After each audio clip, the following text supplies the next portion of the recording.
اللہ اللہ اللہ اللہ اللہ. السلام علیکم ورحمۃ اللہ وبرکاتہ.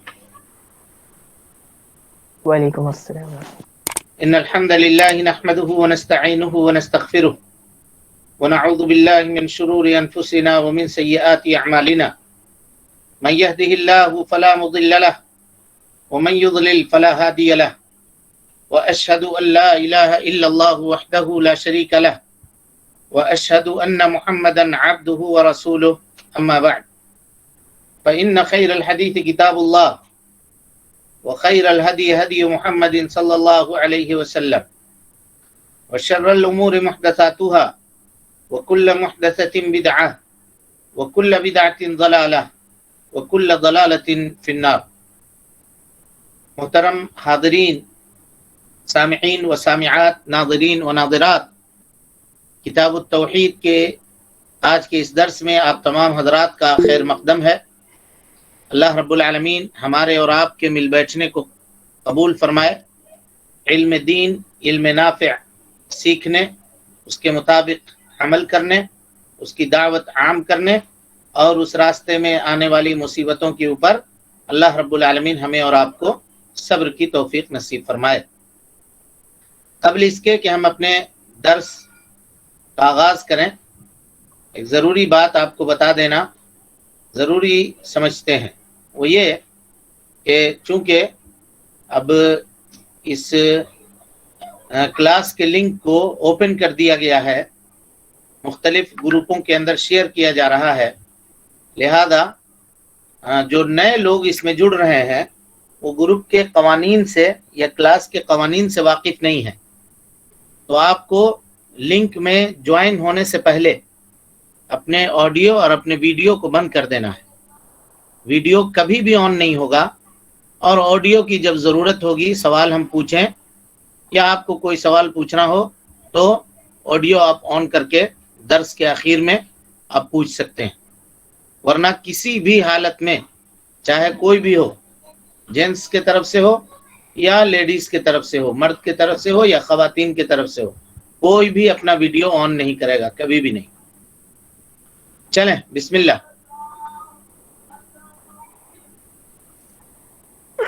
الحمد للہ وحدہ والصلاة والسلام علی من لا نبی بعدہ وعلی آلہ وصحبہ اجمعین. اما بعد فاعوذ باللہ من الشیطان الرجیم. بسم اللہ الرحمن الرحیم.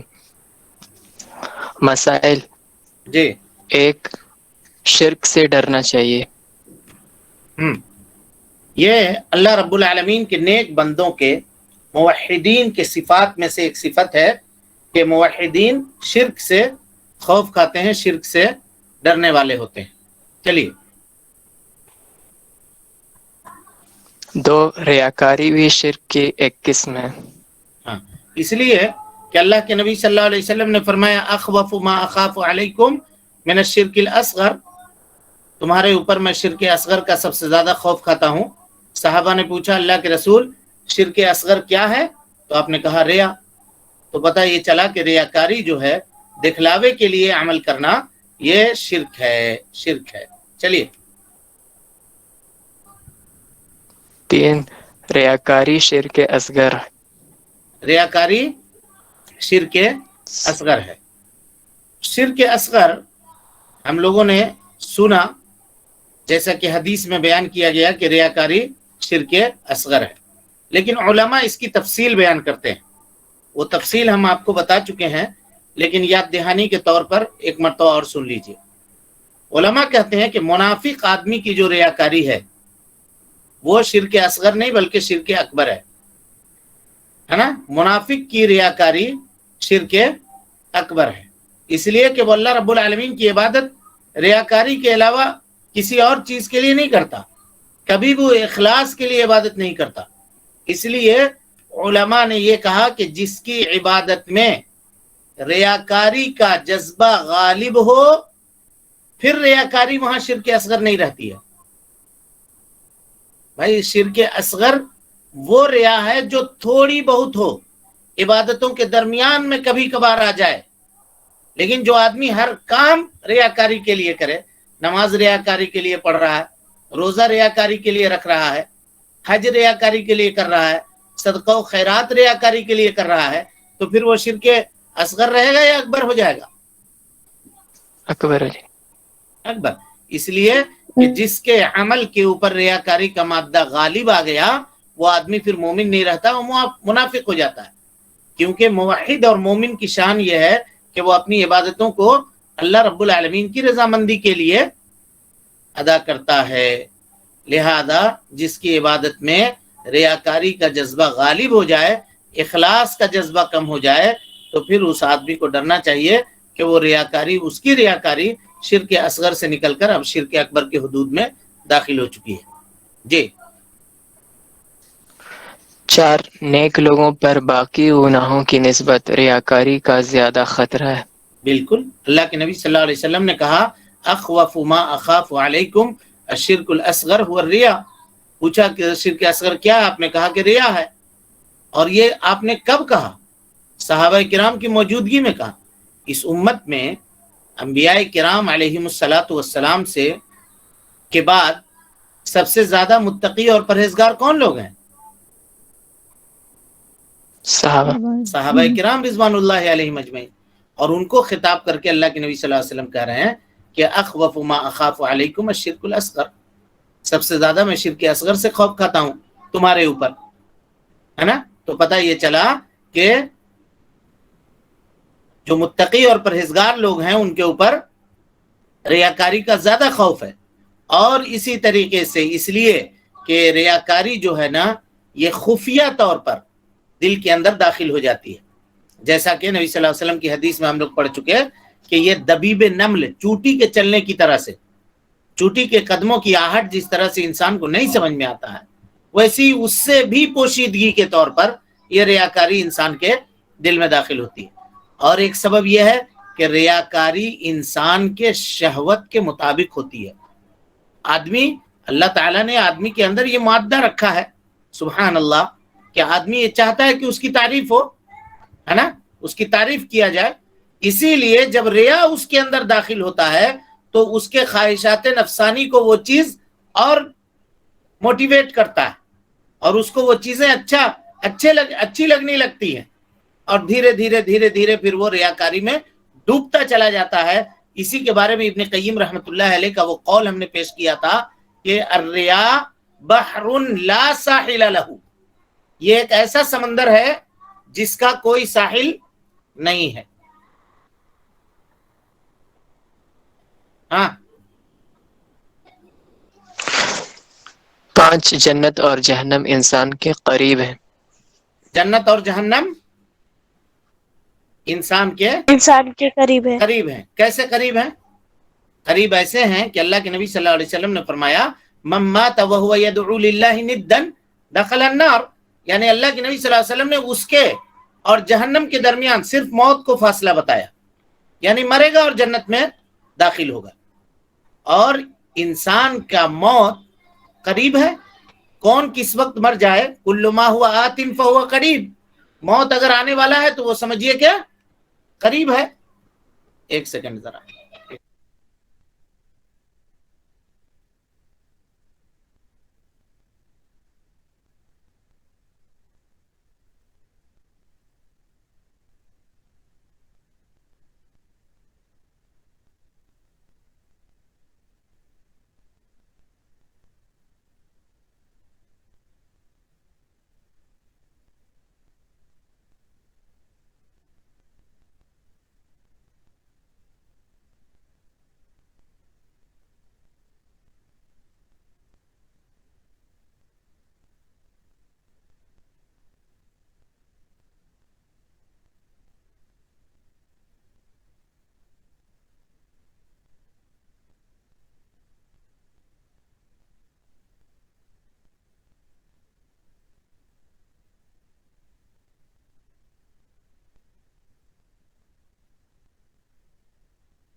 جی بسم اللہ، چلیے مفیس۔ ایک ہی حدیث میں جنت اور جہنم کے قریب ہونے کو اکٹھا ذکر کیا گیا ہے۔ بالکل، حدیث عبداللہ ابن مسعود رضی اللہ تعالیٰ عنہ میں ہم نے کہا تھا کہ اس میں بشارت بھی ہے اور نذارت بھی ہے. اللہ کے نبی صلی اللہ علیہ وسلم نے اس میں خوشخبری دی ہے. اور خوشخبری کیا ہے؟ من مات، بولیے، وَهُوَ لَا يَدْعُو لِلَّهِ نِدًّا دَخَلَ الْجَنَّةَ، جس آدمی کی موت اس حال میں آئی کہ وہ اللہ رب العالمین کے علاوہ کسی دوسرے کی عبادت نہیں کرتا تھا، یعنی اللہ کے ساتھ کسی کو شریک نہیں ٹھہراتا تھا، تو وہ آدمی جنت میں داخل ہوگا. اور انہی کی روایت میں ہے من مات وَهُوَ يَدْعُو لِلَّهِ نِدًّا دَخَلَ النَّارَ، جو آدمی اس حالت میں مر جائے کہ وہ اللہ کے ساتھ کسی کو شریک ٹھہراتا تھا تو وہ جہنم میں داخل ہوگا. تو ایک ہی حدیث میں جنت اور جہنم دونوں کا تذکرہ کیا گیا. وہ حدیث عبداللہ ابن مسعود ہے اور اسی طرح سے حدیث جابر ہے. لیکن مصنف رحمۃ اللہ علیہ نے، شیخ الاسلام محمد بن عبد الوہاب رحمۃ اللہ علیہ نے عبداللہ ابن مسعود کی روایت میں صرف جہنم کا تذکرہ کیا ہے، جنت کا نہیں کیا ہے. ہم نے یہ بتایا تھا وہ اس لیے کہ یہ باب خوف کا ہے، باب الخوف من الشرک، تو خوف کی جو چیزیں ہیں حدیث کے اندر وہ بیان کر رہے ہیں. چلیے، مرتے وقت شرک نہ کرنے والا شخص جنت میں جائے گا، اور جسے شرک کرتے ہوئے موت آئی وہ جہنم رسید ہوگا، اگرچہ وہ بہت بڑا عابد اور زاہد کیوں نہ ہو. اگرچہ وہ بہت بڑا. کیوں ایسا ہوگا جی؟ اس لیے کہ توحید اگر نہیں ہے تو اللہ رب العالمین اس کے کسی عبادت کو قبول نہیں کرے گا. جو آدمی اللہ رب العالمین سے ملاقات کرے، من لقی اللہ کی جو حدیث ہے، حدیث جابر، جو اللہ رب العالمین سے اس حال میں ملاقات کرے کہ وہ اللہ کے ساتھ شرک کرتا تھا تو وہ جہنم جائے گا، اگرچہ وہ نیک عمل کرنے والا ہوگا. مشرکین نیک عمل کرتے ہیں یا نہیں کرتے ہیں؟ جی کرتے ہیں، لیکن توحید کے بغیر کوئی بھی نیک عمل اللہ کو قابل قبول نہیں. کوئی بھی نیک عمل، توحید نہیں ہے تو پھر کچھ بھی نہیں، اور اگر توحید ہے تو پھر سب کچھ ہے. اگر کبیرہ گناہ بھی ہے اس کے پاس تو اللہ کی مشیت کے اوپر مرے گا، چاہے گا اللہ رب العالمین قیامت کے دن تو اس کو بخش دے گا، اور اگر نہیں بخشا تب بھی اتنا دن تک جہنم میں جلنا پڑے گا، اور پھر ایک نہ ایک دن جہنم میں جلنے کے بعد اللہ تعالیٰ اس کو نکال کر کے جنت میں داخل کرے گا اس کے توحید کی برکت سے. لیکن اگر مشرک ہے اور مر گیا بغیر توبہ کیے ہوئے، تب جنت کو اللہ نے اس کے اوپر حرام کر دیا، کبھی جنت میں نہیں جائے گا. نیور، ہرگز نہیں، کبھی نہیں. چلیے، حضرت ابراہیم خلیل علیہ السلام کا اللہ تعالیٰ سے اپنے اور اپنی اولاد کے لیے بتوں کی عبادت سے محفوظ رہنے کی دعا کرنا. اس سے یہ پتا چلا کہ اللہ رب العالمین کے نیک اور صالح بندے جو ہیں وہ شرک سے ڈرتے ہیں، اور اپنے لیے اور اپنی ذریت کے لیے، اپنے آل و اولاد کے لیے، اپنے نسل کے لیے، ہے نا، اپنے بعد آنے والے لوگوں کے لیے دعا کرتے ہیں کہ اللہ رب العالمین میرے بعد تو میرے بال بچوں کو، میرے گھر والوں کو شرک جیسی عظیم برائی اور گناہ سے محفوظ رکھ. چلیے، حضرت ابراہیم علیہ السلام نے ربی انہن اضللن کثیرا من الناس، یعنی اے میرے پروردگار ان بتوں نے بہت سے لوگوں کو گمراہ کر دیا ہے، کہہ کر اکثریت کی حالت سے عبرت حاصل کی ہے کہ اے میرے پروردگار مجھے اور میری اولاد کو بت پرستی سے بچانا. اچھا یہاں دیکھیے جی، حضرت ابراہیم علیہ السلام نے دعا کی، کہا کہ اے اللہ تعالیٰ مجھ کو اور میرے بال بچوں کو بتوں کی عبادت سے محفوظ کر، ہے نا. وَجُنُبْنِي وَبَنِيَّ أَن نَعْبُدَ الْأَصْنَامَ. علت کیا بتائی، سبب کیا بتایا؟ کہ رب انہن اضللن کثیرا من الناس، اے اللہ رب العالمین کیونکہ ان بتوں نے بہت سارے لوگوں کو گمراہ کیا ہے. اب سوال یہ ہے کہ کیا بت کے اندر یہ طاقت ہے کہ وہ کسی کو گمراہ کرے؟ نہیں. پھر یہ کیوں کہا حضرت ابراہیم نے کہ بتوں نے بہت سارے لوگوں کو گمراہ کیا ہے؟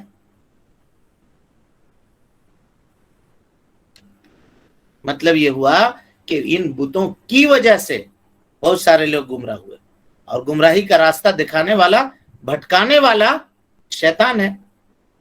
دراصل شیطان ان کو گمراہی کی دعوت دے رہا ہے اور ان لوگوں کے پاس ایمان کمزور ہے، اس درجے کے اوپر نہیں ہے کہ یہ شیطان کے مکر و فریب کا مقابلہ کر سکے، لہذا ان بتوں کے چکر میں پڑ کر کے بہت سارے لوگ گمراہ ہو رہے ہیں۔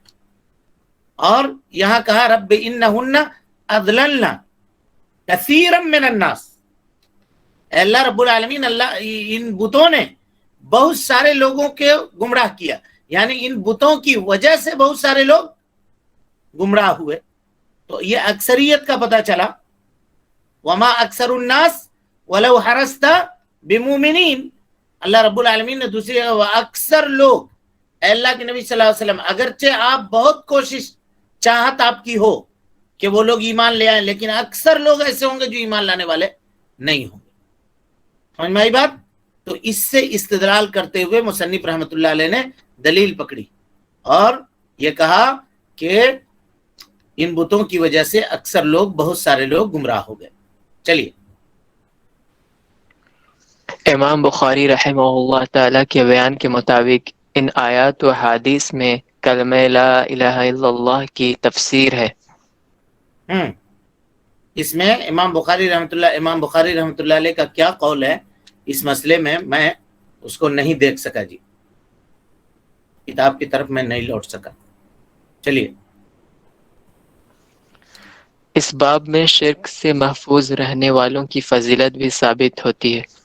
بالکل، جو لوگ شرک سے محفوظ ہیں وہ انشاءاللہ اللہ رب العالمین کے فضل سے جنت میں داخل ہوں گے۔ یہ فضیلت کیا کم ہے؟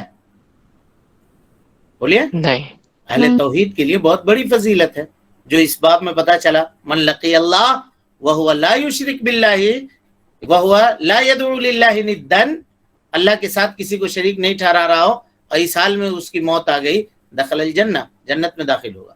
تو فضیلت کا اندازہ ہوا۔ باب 5۔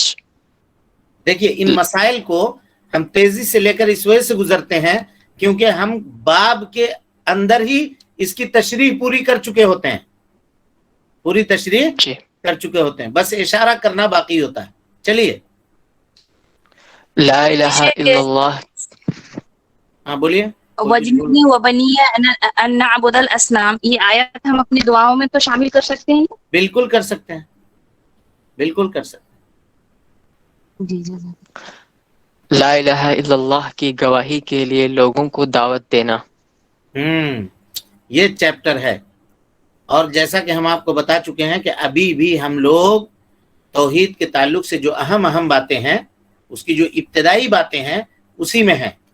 جب مصنف رحمۃ اللہ علیہ نے توحید کی فضیلت بیان کر دی، توحید کی اہمیت بتا دی، اور اسی طرح سے یہ بتلا دیا کہ توحید والوں کے گناہ اللہ رب العالمین معاف کرتا ہے، یہ بتا دیا کہ جو توحید کی تحقیق کرے گا وہ بغیر حساب و کتاب کے جنت میں جائے گا، یہ بتا دیا کہ آدمی کو شرک سے ڈرنا چاہیے۔ تو جب اتنا علم آپ کو آ گیا، آپ اتنی باتیں سمجھ گئے، تو اب آپ کے اوپر ضروری ہے کہ جو توحید آپ جانتے ہیں اس توحید کی دعوت لوگوں تک پہنچائیں۔ کنیکشن سمجھ میں آیا پہلے سے باب کا اس کا؟ ہاں، جی، یعنی ایک مومن کے لیے یہ واجب ہے نا، یہ مناسب ہے مومن کے لیے کہ وہ توحید سے محبت کرے، توحید کو سیکھے، اور اسی طریقے سے توحید کو جاننے کی کوشش کرے تفصیلی طور پر، اجمالی طور پر نہیں، تفصیلی طور پر، یعنی اس کے ایک ایک مسائل کو الگ الگ کر کے سمجھنے کی کوشش کرے اور اس کے اوپر عمل کرے، اور اسی طریقے سے شرک سے برات کا اظہار کرے، مشرکین سے برات کا اظہار کرے، ہے نا۔ یہ تمام چیزیں جب بیان کر چکے مصنف رحمت اللہ علیہ، تو اب اس کے بعد مصنف رحمت اللہ علیہ یہ کہہ رہے ہیں کہ توحید جو آپ جان چکے، اس کی دعوت آپ کے اوپر دینا ضروری ہے۔ توحید کی اہمیت کو آپ جان چکے، اللہ رب العالمین کے حقوق کو پہچان چکے، آپ کو یہ معلوم ہو گیا کہ اگر امت آج اپنی کھوئی ہوئی عزت کو واپس لینا چاہتی ہے تو اس کو توحید کی طرف لوٹنا پڑے گا، اور آپ کو یہ معلوم ہے کہ زمین کے اوپر اگر زندہ رہنا ہے اور زمین کے اوپر باقی رہنا ہے تو رب العالمین کی توحید کی تحقیق کرنی پڑے گی، تو ہمارے لیے یا ایک بندے مومن کے لیے یہ ضروری ہو گیا کہ وہ کوشش کرے کہ اس توحید کی دعوت کو عام کرے۔ جو لوگ دنیا کے اندر توحید نہ ماننے والے ہیں ان کو توحید کی دعوت دے، جو توحید ہونے کا، موحد ہونے کا دعویٰ کرتے ہیں لیکن کسی نہ کسی طرح سے شرک میں مبتلا ہے، ان تک توحید کی پیغام کو پہنچائے، شرک کے گندگیوں سے ان کو بچانے کی کوشش کرے۔ اور اس کی دلیل کیا ہے جی؟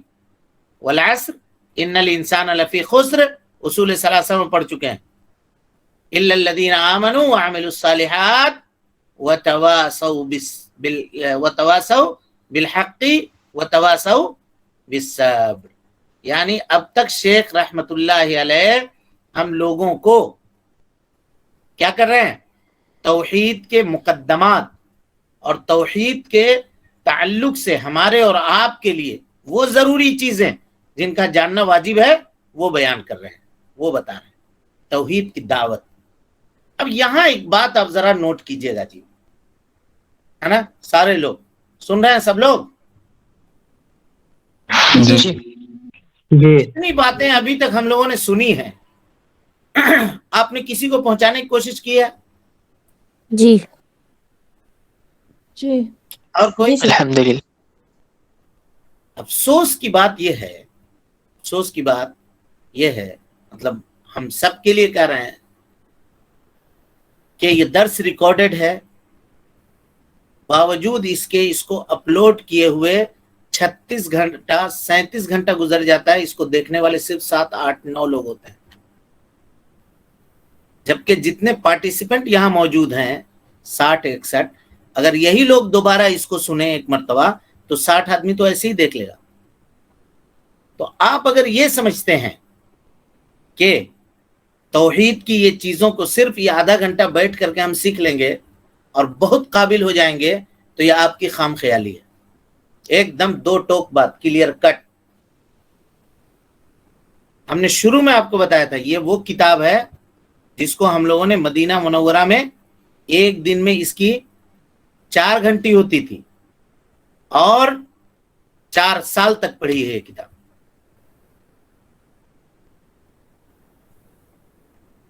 سمجھ میں آ رہی بات کہ نہیں آ رہی ہے؟ جی جی جی جی آپ لوگ سوچے کہ یوں ہی ایسا بیٹھ جائیں، جی مطلب درس یہاں سے سننے کے بعد دوبارہ کوئی آدمی درس کی طرف پلٹ کر نہیں جاتا ہے، الٹ کر نہیں دیکھتا ہے کہ اس میں ہے کیا چیز یا کل ہمارے پاس کیا بیان ہوا ہے، بس سن لیے۔ تو ایسا نہیں، علم کو علم کی اہمیت سمجھ کر کے سیکھیے اور اس کو جاننے کی کوشش کیجیے۔ دوسری چیزیں فیس بک پہ، واٹس ایپ پہ دنیا بھر کا شیئر کرتے ہیں، ہم آپ کو کبھی یہ نہیں کہہ رہے ہیں کہ آپ ہماری چیزیں شیئر کیجیے، یہ کبھی نہیں سوچیے گا کہ مولوی صاحب اب چاہ رہے ہیں کہ اب اس کو شیئر بھی کریں، اس کے یوٹیوب کے سبسکرائب کو بڑھاویں، اس کو یہ کریں وہ کریں، کچھ بھی نہیں۔ نہ تو ہم درس اپلوڈ کرتے ہیں، نہ ہمارا کوئی یوٹیوب چینل ہے، کچھ بھی نہیں ہے۔ لیکن جن لوگوں نے بنایا ہے اور جو لوگ آپ تک پہنچا رہے ہیں، جو اس کے لیے محنت کر رہے ہیں، اس میں ہم بھی شامل ہیں کیونکہ ہم درس دے رہے ہیں۔ تو آپ کے لیے یہ واجب ہے کہ اس کو آپ اور دوسرے گروپوں کے اندر شیئر کریں، جو لوگ اس درس میں شامل نہیں ہو رہے ہیں، یہ پیغام کو عام کریں کیونکہ یہ ہمارے اوپر واجب ہے۔ سمجھ میں آ رہی بات کہ نہیں آ رہی ہے؟ جی جی آپ دوسری چیزیں، کوئی گانا ہو یا کوئی اور چیز ہو، ہم لوگ کہتے ہیں نا ہم لوگ توحید سے محبت کرتے ہیں، 1 سیکنڈ اپلوڈ ہوتا ہے، اس کے کروڑوں ویورز ہوتے ہیں پوری دنیا میں، لیکن یہی اگر کوئی تقریر ہو، کوئی درس ہو تو اس پہ نہیں ہوتا ہے۔ صرف ہم اپنی بات نہیں کر رہے ہیں اور ہم کو چاہیے بھی نہیں، ویو اور لائک اور انگوٹھا نہیں چاہیے ہم کو، لیکن ہم یہ کہہ رہے ہیں کہ اگر آپ محنت کر رہے ہیں، اپنے دن بھر کا آدھا گھنٹہ اس میں لگا رہے ہیں، تو ایسا لگائیے کہ وہ آپ کے ذہن میں راسخ ہو جائے، بیٹھ جائے، باتوں کو سمجھ لیں، تفصیلات کو جان لیں، اس کے دلائل کو اچھی طرح سے یاد کر لیں، تاکہ آگے چل کر کے آپ کو کام آ سکے اور اس کو سن سکے۔ صرف ایک یہ رسمی طور پہ یہ معاملہ نہ رہے۔ سمجھ رہے ہیں بات؟ میرے کہنے کا مقصد سمجھ رہے ہیں آپ لوگ؟ جی جی جی جی توحید کی دعوت عربی میں جو باب قائم کیا ہے مصنف رحمت اللہ علیہ نے، کہا باب الدعاء الی التوحید، باب الدعاء الی التوحید۔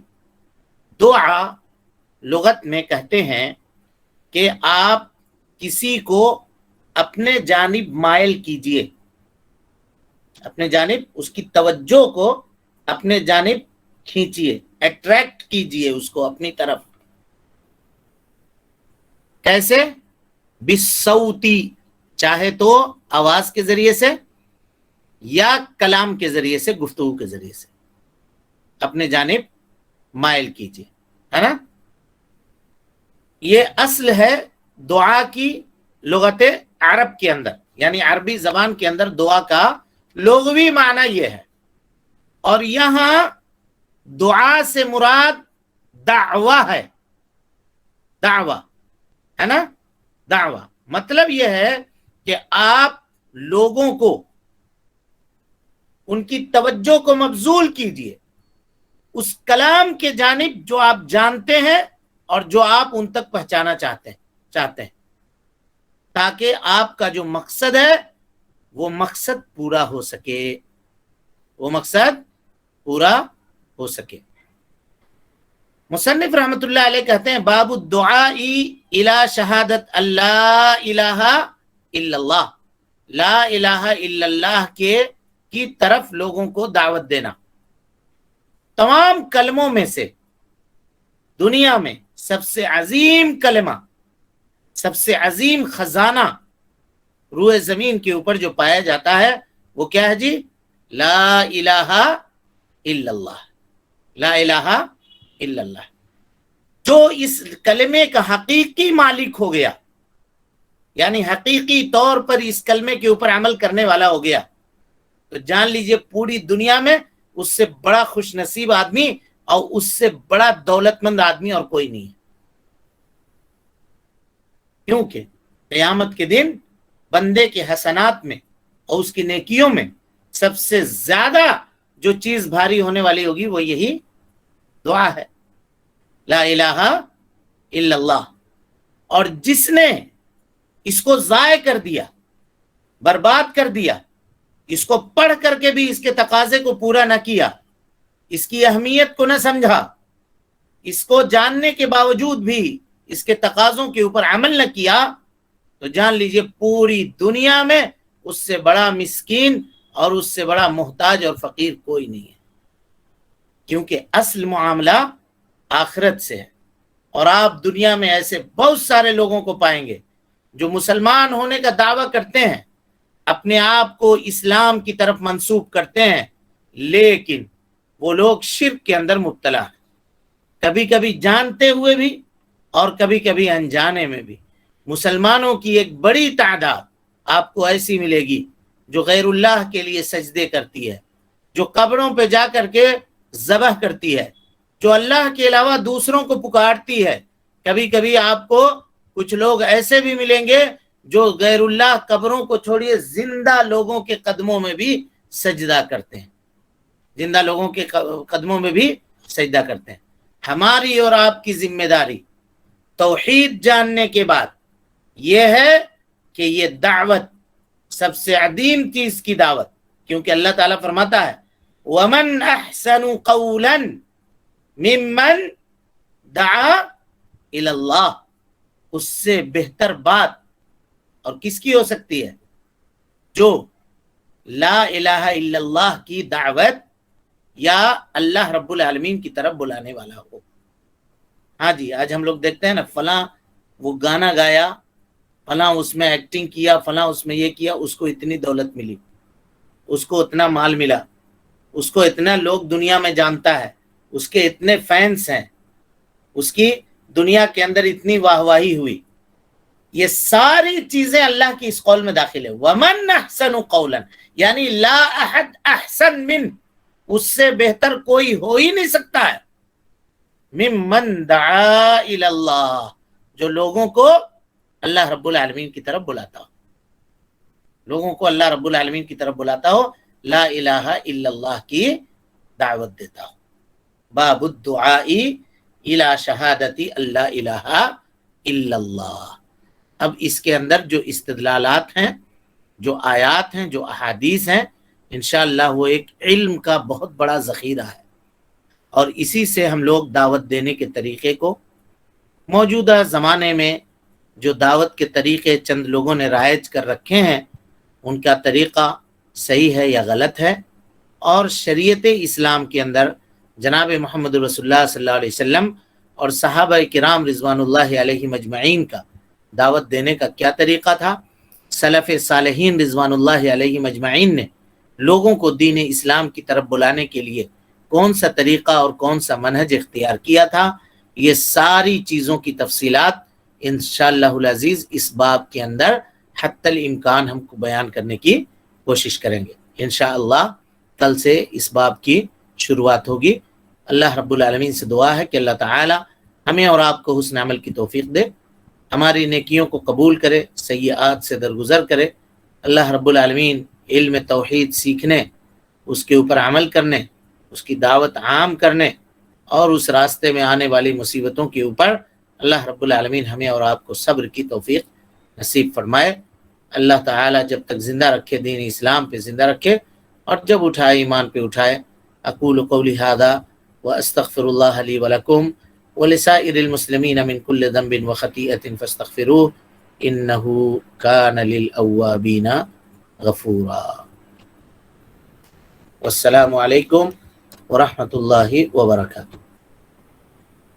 اللہ اللہ اللہ اللہ اللہ اللہ اللہ اللہ اللہ